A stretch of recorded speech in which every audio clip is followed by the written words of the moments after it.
Hello बच्चों, कैसे हो आप? बच्चों, आज हम कक्षा 6 की विज्ञान विषय की एनसीईआरटी की पाठ्य पुस्तक के 8वें अध्याय के बारे में चर्चा करेंगे, जिसका शीर्षक है शरीर में गति। बच्चों, गति का मतलब होता है एक स्थान से दूसरे स्थान तक जाना या एक स्थिति से दूसरी स्थिति तक जाना। बच्चों, गति का मतलब यह बिल्कुल नहीं कि संपूर्ण शरीर एक स्थान से दूसरे स्थान तक जाए। गति कई प्रकार की हो सकती है। जैसे आपके शरीर में शांत बैठे रहने पर भी गतियां होती रहती है। उदाहरण के लिए, पलकें झपकती रहती है, पसली पिंजर श्वास के दौरान ऊपर नीचे होता रहता है, इत्यादि।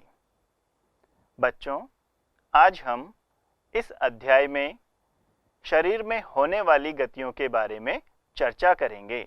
वे क्यों होती है, कैसे होती है और किस प्रकार होती है। तो आइए अब हम इस अध्याय के बारे में और अधिक चर्चा करते हैं।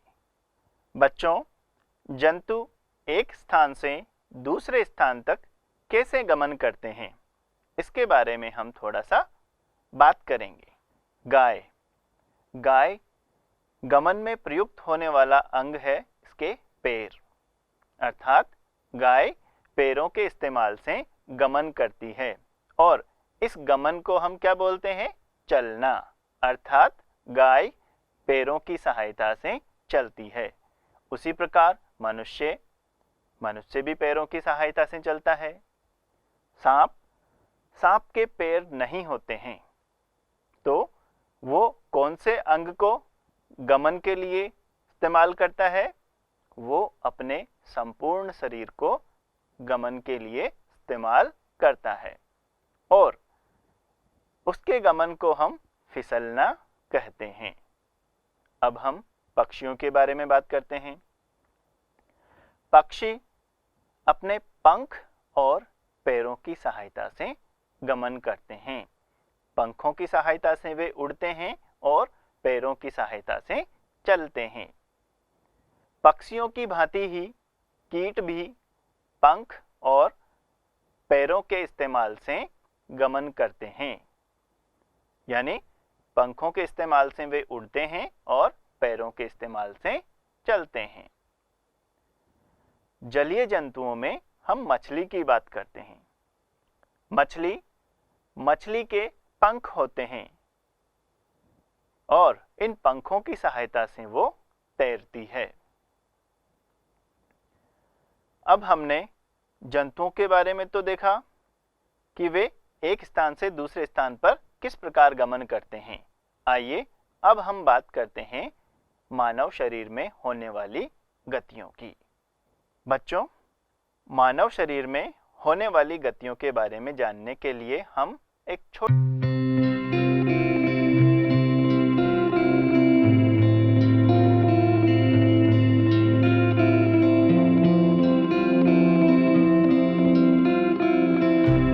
दृश्य में आपने देखा हमारे शरीर के विभिन्न भागों में अलग अलग रूप से गति करने की क्षमता होती है। कुछ हिस्से पूर्णतः घूम सकते हैं, जबकि कुछ अंशतः घूमते हैं। आइए हम इस सारणी के माध्यम से इसको समझते हैं। सारणी में शरीर के कुछ भाग दर्शाए गए हैं और इनके सामने दर्शाया गया है कि वे पूर्णतः घूम सकते हैं अथवा अंशतः घूमते या मुड़ते हैं। हमारे शरीर का भाग है गर्दन। गर्दन पूर्णतः नहीं घूम सकती है, यह अंशतः घूमती या मुड़ती है। इसी वजह से हम हमारी गर्दन को आगे पीछे या दाएं बाएं कर सकते हैं। हम बात करते हैं घुटनों की। घुटने पूर्णतः नहीं घूम सकते हैं, ये अंशतः ही घूमते हैं, यह आगे पीछे हो सकते हैं। कोहनी पूर्णतः नहीं घूम सकती, यह सिर्फ एक ही दिशा में आगे पीछे हो सकती है, अतः यह अंशतः घूमता या मुड़ता है। बच्चों, आपने देखा शरीर में गति उस हिस्से से होती है जहां पर दो या अधिक हिस्से आपस में जुड़े हुए रहते हैं। शरीर में वो स्थान जहां दो हिस्से एक दूसरे से जुड़े हो और हम उस स्थान को सामान्यतः मोड़ या घुमा पाते हैं, ऐसे स्थान को संधि कहते हैं। आइए अब हम हमारे शरीर में पाई जाने वाली संधियों के बारे में बात करते हैं। संधि ही वो स्थान होता है जहां से शरीर गति कर सकता है। हमारे शरीर में विभिन्न प्रकार की संधियां पाई जाती हैं। आइए हम बात करते हैं कंदुक खल्लिका संधि के बारे में। कंदुक खल्लिका संधि एक विशेष प्रकार की संधि होती है जहां गेंदनुमा अस्थि का एक हिस्सा दूसरी अस्थि में समा जाता है और इस प्रकार से वो चारों ओर घूम सकती है। इस संधि में एक अस्थि का गेंद वाला गोल हिस्सा दूसरी अस्थि की कटोरी रूपी गुहिका में धंसा रहता है और इस प्रकार की संधि सभी दिशाओं में गति प्रदान करती है। उदाहरण के लिए हमारा कंधा, कंधे में कंदुक एवं खल्लिका संधि होती है। इस वजह से हम कंधे को सभी दिशाओं में घुमा सकते हैं। यह आगे पीछे ऊपर नीचे या गोल गोल घूम सकता है। अगली संधि है धुराग्र संधि। धुराग्र संधि मानव कपाल और मेरुदंड के मध्य पाई जाती है। धुराग्र संधि में एक बेलनाकार अस्थि एक छल्ले में घूमती है। हमारे शरीर में मेरुदंड एक बेलनाकार अस्थि होता है और मानव कपाल में एक छल्ले नुमा संरचना होती है जिसमें ये धंसा रहता है। गर्दन तथा सिर को जोड़ने वाली संधि धुराग्र संधि है। इसके द्वारा सिर आगे पीछे या दाएं बाएं घुमा सकते हैं। आइए अब बात करते हैं अगली संधि की, जिसे हम कहते हैं हिंज संधि। हिंज संधि को समझने के लिए हम एक दृश्य देख।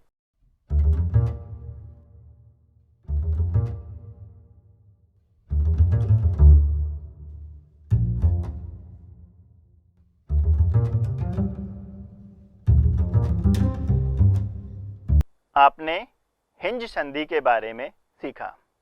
हिंज संधि में एक अस्थि का सिरा दूसरी अस्थि में इस प्रकार से धंसा रहता है जिससे हिंज एक ही दिशा में गति होने देता है। कोहनी में हिंज या कब्जा संधि होती है जिससे केवल आगे और पीछे एक ही दिशा में गति हो सकती है। बच्चों, क्या आप बता सकते हैं हमारे शरीर में और ऐसा कौन सा भाग है जहां पर हिंज संधि पाई जाती है? बिल्कुल सही, घुटने में भी हिंज संधि पाई जाती है, जिसकी वजह से घुटना सिर्फ आगे और पीछे हो सकता है। आइए अब हम बात करते हैं हमारे शरीर की अन्य संधियों के बारे में। बच्चों, जहां पर शरीर के दो हिस्से आपस में जुड़े होते हैं उसे हम संधि कहते हैं। ये जरूरी नहीं है कि संधि में हमेशा गति हो। कुछ संधियां ऐसी भी होती है जहां पर गति नहीं होती है। उदाहरण के लिए हमारी खोपड़ी में ऊपरी जबड़ा इस प्रकार से जुड़ा रहता है कि वो हिल नहीं सकता, अर्थात उसमें गति नहीं होती है। हमारे सिर की अस्थियों के बीच में कुछ संधियां होती है जहां से वे हिल नहीं सकती। ऐसी संधियों को अचल संधियां कहते हैं। ऊपरी जबड़े एवं कपाल के मध्य अचल संधि होती है, जिसकी वजह से ऊपरी जबड़ा हिल नहीं सकता। हम खाने को चबाने में सिर्फ नीचे वाले जबड़े को ही हिला सकते हैं। बच्चों, अब हम बात करते हैं मानव कंकाल के बारे में।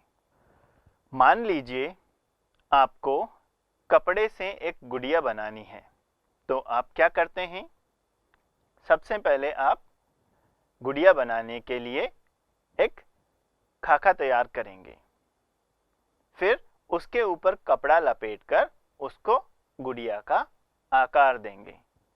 उसी प्रकार हमारे शरीर को भी एक खाके की जरूरत होती है, जिसे हम मानव कंकाल कहते हैं। हमारे शरीर की सभी अस्थियां शरीर को एक सुंदर आकृति प्रदान करने के लिए एक ढांचे का निर्माण करती है और इस ढांचे को हम कंकाल कहते हैं। बच्चों, ये हमें किस प्रकार ज्ञात होता है कि हमारे शरीर में ऐसे अस्थियां व्यवस्थित होकर ढांचे का निर्माण करती है? इसके लिए हम एक्सरे का इस्तेमाल करते हैं। एक्सरे की सहायता से हम हमारे शरीर में पाई जाने वाली विभिन्न अस्थियों को देख सकते हैं। यहाँ आपको एक एक्सरे का चित्र दिखाया गया है, जिसमें घुटने की हड्डियां स्पष्ट रूप से दिखाई दे रही है। बच्चों, मानव कंकाल में कुल मिलाकर 206 अस्थियां होती है जो आपस में जुड़ी रहती हैं। आइए अब हम मानव कंकाल के बारे में और विस्तार से चर्चा करते हैं। सबसे पहले हम हाथ की अस्थियों के बारे में बात करेंगे। क्या होगा यदि आपका हाथ एक ही अस्थि से बना हो? ऐसी अवस्था में आप अपने हाथ को मोड़ नहीं पाएंगे, उससे कुछ पकड़ नहीं पाएंगे। हमें ज्ञात है कि हमारा हाथ बहुत लचीला होता है। ये लचीला क्यों होता है? क्योंकि इसमें कई सारी छोटी छोटी अस्थियां होती है, जिन्हें हम कार्पेल कहते हैं, और इन छोटी अस्थियों के कारण ही हाथ में लचीलापन होता है। आइए अब हम बात करते हैं पसली पिंजर की। हमारे शरीर के कुछ महत्वपूर्ण अंग जैसे हृदय, फेफड़े इत्यादि बहुत मुलायम होते हैं, नाजुक होते हैं। जरा से भी चोट से उनको क्षति पहुंच सकती है। तो ऐसे अंगों की सुरक्षा के लिए वक्स की अस्थियां, जिन्हें हम पसलियां भी कहते हैं, वक्स की अस्थियां मेरुदंड से जुड़कर एक बक्से की रचना करती है। इस शंकु रूपी बक्से को पसली पिंजर कहते हैं और हमारे शरीर के कुछ महत्वपूर्ण अंग इसमें सुरक्षित रहते हैं। चलिए अब बात करते हैं हम मेरुदंड की। आपने पीठ में कभी महसूस किया होगा तो ये पाया होगा कि पीठ एक सतत अस्थि से नहीं बनी होती है, उसमें कई सारी छोटी छोटी अस्थियां होती है। अनेक छोटी छोटी अस्थियां, जिन्हें कशेरुका कहते हैं, आपस में मिलकर एक बड़ी संरचना का निर्माण करती है, जिसे मेरुदंड कहते हैं। मेरुदंड में 33 कशेरुकाएं होती है। जैसा कि मैंने हाथ की अस्थियों के बारे में चर्चा करते वक्त कहा था, यदि आपका मेरुदंड भी एक ही अस्थि से बना हो तो क्या होगा? हम झुक नहीं पाएंगे, हम सिर्फ सीधे खड़े रह पाएंगे। छोटी छोटी अस्थियां कई सारी संधियां बनाती है और इस वजह से आपका शरीर है वो झुक सकता है, गतिमान हो सकता है। आइए अब बात करते हैं कंधे की अस्थियों के बारे में। कंधा हाथ को शरीर के ऊपरी हिस्से से जोड़ता है। कंधे को हाथ लगाकर आपने महसूस किया होगा कि इसमें दो बड़ी बड़ी अस्थियां पाई जाती है। कंधे के समीप ये दो अस्थियां होती है जिन्हें कंधे की अस्थियां कहते हैं। आइए अब बात करते हैं हम हमारे शरीर के निचले हिस्से की। श्रोणि अस्थियां। कमर के नीचे वाले हिस्से में श्रोणि अस्थियां पाई जाती है। श्रोणि अस्थियां मिलकर एक बक्से के समान संरचना बनाती है। यह कूल्हे वाला हिस्सा होता है जिसके सहारे हम बैठते हैं। श्रोणि अस्थियां आमाशय के नीचे पाए जाने वाले विभिन्न अंगों की रक्षा करती है। श्रोणि अस्थियां वो स्थल होता है जहां से हमारे पैर ऊपरी भाग से जुड़े रहते हैं। अब बात करते हैं हम मानव खोपड़ी या कपाल। खोपड़ी अनेक अस्थियों से मिलकर बनी होती है। इसका मुख्य कार्य होता है यह मस्तिष्क को परिबद्ध करके उसकी सुरक्षा करती है। मानव मस्तिष्क एक बहुत ही मुलायम अंग होता है जिसे जरा से भी झटके से नुकसान पहुंच सकता है। मानव कंकाल में अस्थियों के अलावा उपास्थियां भी पाई जाती है। तो आइए देखते हैं उपास्थियां क्या होती है। कंकाल के कुछ अतिरिक्त अंग जो हड्डियों जितने कठोर नहीं होते हैं और जिन्हें मोड़ा जा सकता है, उपास्थि कहलाते हैं। बाह्य कर्ण व नाक उपास्थि से बने होते हैं। आप अपने बाह्य कर्ण को आसानी से मोड़ सकते हैं। कर्णपाली जो कि नीचे का हिस्सा होता है, उसके ऊपर कठोर हिस्सा पाया जाता है जो उपास्थि से बना होता है, जिसे आप घुमा या मोड़ सकते हैं। बच्चों, शरीर की संधियों में भी उपास्थि पाई जाती है। जहां पर दो अस्थियां आपस में जुड़ी होती है, उनके सिरों पर उपास्थि पाई जाती है। मानव शरीर में गति करने के लिए अस्थियां आपस में जुड़ी होती हैं। उस स्थान को हम बोलते हैं संधि। संधि अपने आप गति नहीं कर सकती है। अस्थियों को गति कराने के लिए शरीर में पेशियां पाई जाती है। पेशी वो मांसल संरचना होती है जो संकुचित एवं शिथिल होकर संधियों को गति प्रदान करती है। यहाँ पर एक महत्वपूर्ण बात यह है, पेशी केवल खींच सकती है, वह धक्का नहीं दे सकती। अतः एक अस्थि को गति देने के लिए दो पेशियां संयुक्त रूप से कार्य करती है। जैसे मान लीजिए आपको अपना हाथ मोड़ना है।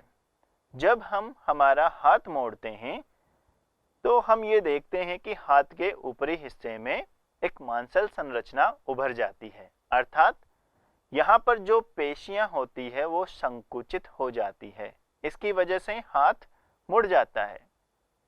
जब हमें हाथ को सीधा करना होता है, उस वक्त हाथ के नीचे वाली पेशियां संकुचित होती है और ऊपर वाली पेशियां शिथिल हो जाती हैं, जिसे हम आसानी से महसूस भी कर सकते हैं।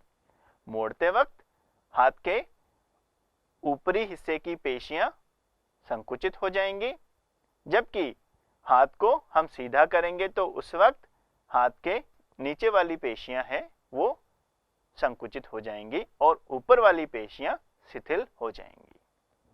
बच्चों, हमने मानव कंकाल, पेशियों व उपास्थियों के बारे में अध्ययन किया है। आइए अब हम अन्य जंतु जैसे केंचुए, घोंगे, मछली, सर्प इत्यादि की चालों के बारे में चर्चा करते हैं। मानव शरीर में कंकाल होता है, पेशियां होती है, उपास्थियां होती है, जिसकी वजह से उसमें गति हो सकती है। हमने अभी जिन जीवों के बारे में बात की उनमें ऐसी कौन सी संरचनाएं होती है, ऐसे कौन से अंग होते हैं जिनकी सहायता से वो गति करते हैं। आइए अब हम बात करते हैं केंचुए की गति के बारे में। केंचुए का शरीर एक दूसरे से सटाकर रखे गए अनेक छल्लों से बना प्रतीत होता है। जब केंचुआ गति करता है उस वक्त इसके शरीर का पिछला हिस्सा जमीन को पकड़ लेता है। यह अपने शरीर के आगे वाले हिस्से को आगे धकेलेगा, फिर इसके शरीर के आगे वाला हिस्सा जमीन को पकड़ लेता है और पीछे वाला हिस्सा जमीन को मुक्त कर देता है और इस प्रकार ये आगे की ओर गमन करता है। अब बात करते हैं हम घोंगे की गति के बारे में। घोंगे के शरीर में एक बाह्य कवच होता है जो कि कठोर होता है और घोंगा अपने आप को इस बाह्य कवच के अंदर सुरक्षित रखता है। घोंगे का कवच कठोर होता है जो इसकी गति में सहायता नहीं करता है। आपने यदि घोंगे को चलते हुए देखा है उस वक्त आपने ये देखा होगा कि इसके शरीर से एक मांसल संरचना जिसे हम पाद या पैर बोलते हैं वो बाहर निकलती है, उसी से इसका सिर जुड़ा रहता है। जब घोंगा गमन करता है तो इसके पैर में लहरदार गति होती है और अपने पैर की लहरदार गति से ही घोंगा गमन कर पाता है। क्या आप बता सकते हैं घोंगा एवं केंचुआ दोनों में से कौन तेजी से चल पाता है? बिल्कुल सही, यदि आप बोल रहे हैं केंचुआ। केंचुआ घोंगे की तुलना में तेज गति से गमन कर पाता है। आइए अब बात करते हैं हम तिलचट्टे की गति के बारे में। तिलचट्टा एक कीट होता है जो कि चल सकता है, दीवार पर चढ़ सकता है और पंख होने के कारण ये उड़ भी सकता है। तिलचट्टे में 3 जोड़ी पैर होते हैं एवं तिलचट्टे में विशेष प्रकार की पेशियां पाई जाती है। पैर की पेशियां तिलचट्टों को चलने में सहायता करती है और इसके वक्ष की पेशियां तिलचट्टे के उड़ने के समय उसके पंखों को गति देती है। इसकी विशेष प्रकार की पेशियों के कारण ही तिलचट्टा बहुत तेज गति से गमन कर सकता है, साथ ही साथ उड़ भी सकता है। इसका शरीर भी एक कठोर बाह्य कवच से ढका रहता है, लेकिन वो बाह्य कवच एक ना होकर कई सारे टुकड़ों में होता है, जिसकी वजह से यह घोंगे की तुलना में अधिक लचीला होता है। आइए अब बात करते हैं पक्षी की गति के बारे में। आपने पक्षियों को उड़ते हुए देखा होगा। चित्र में पक्षी का कंकाल दिखाया गया है। पक्षियों के बारे में एक विशेष बात होती है कि वे हवा में उड़ते हैं तथा जमीन पे चलते हैं एवं उनकी अस्थियों में वायु प्रकोष्ठ होते हैं, अर्थात उनकी अस्थियां खोखली होती है, जिनके कारण अस्थियां हल्की रहेंगी परंतु मजबूत होती हैं। पक्षियों की अस्थियां खोखली रहती है जिसकी वजह से हल्की होती है लेकिन मजबूत होती है। साथ ही साथ उनके वक्ष की अस्थियां उड़ने वाली पेशियों को जकड़े रखने के लिए विशेष रूप से रूपांतरित हो जाती हैं। इसकी वजह से वे पंखों को ऊपर नीचे करने में सहायक होती हैं। आपने पक्षियों को यदि ध्यान से देखा होगा तो पाया होगा कि उनके वक्ष की अस्थियां आगे की ओर उभरी हुई रहती है, सपाट नहीं होती है। ऐसा होने की वजह से वे उड़ने वाली पेशियों को आसानी से और अच्छी तरह से जकड़े रख सकती है। आइए अब हम बात करते हैं जलीय जीव यानी मछली की गति के बारे में। मैंने आपको शुरुआत में बताया था कि मछली पंखों की सहायता से गति करती है यानी तैरती है। मछली की गति को हम तैरना बोलते हैं।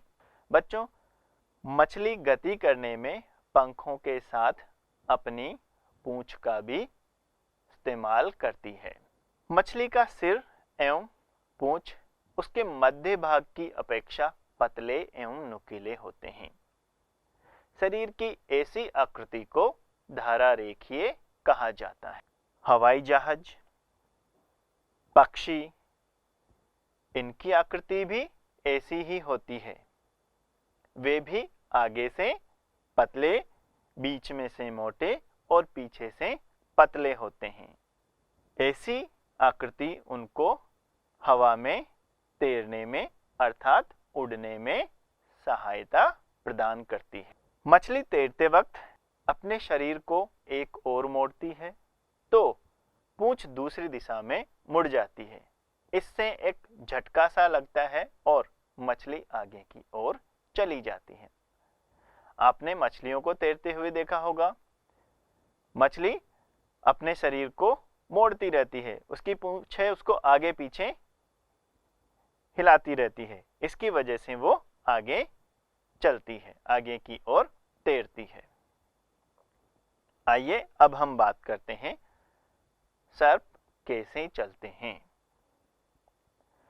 सांपों के पैर नहीं होते हैं, इनके पंख भी नहीं होते हैं, तो सर्प गमन किस प्रकार से करते हैं इसके बारे में हम चर्चा करते हैं। सर्प के चलने को फिसलना कहते हैं। आपने सर्प को देखा होगा तो ये पाया होगा कि सर्प के शरीर में अनेक वलय होते हैं और प्रत्येक वलय उसको आगे की ओर धक्का देते हैं। इस कारण सर्प बहुत तेज गति से आगे की ओर बढ़ता है। बच्चों, आज हमने जंतुओं में होने वाली विभिन्न प्रकार की गतियों के बारे में सीखा। मानव कंकाल, विभिन्न प्रकार की अस्थियां, अस्थियों के मध्य विभिन्न प्रकार की संधियां एवं अन्य कई जंतुओं जैसे कि केंचुआ, घोंगा, मछली, सर्प, पक्षी आदि में होने वाली गतियों के बारे में चर्चा की। मैं उम्मीद करता हूं आपको यह अध्याय समझ में आया होगा। अब मिलते हैं अगले अध्याय में। तब तक के लिए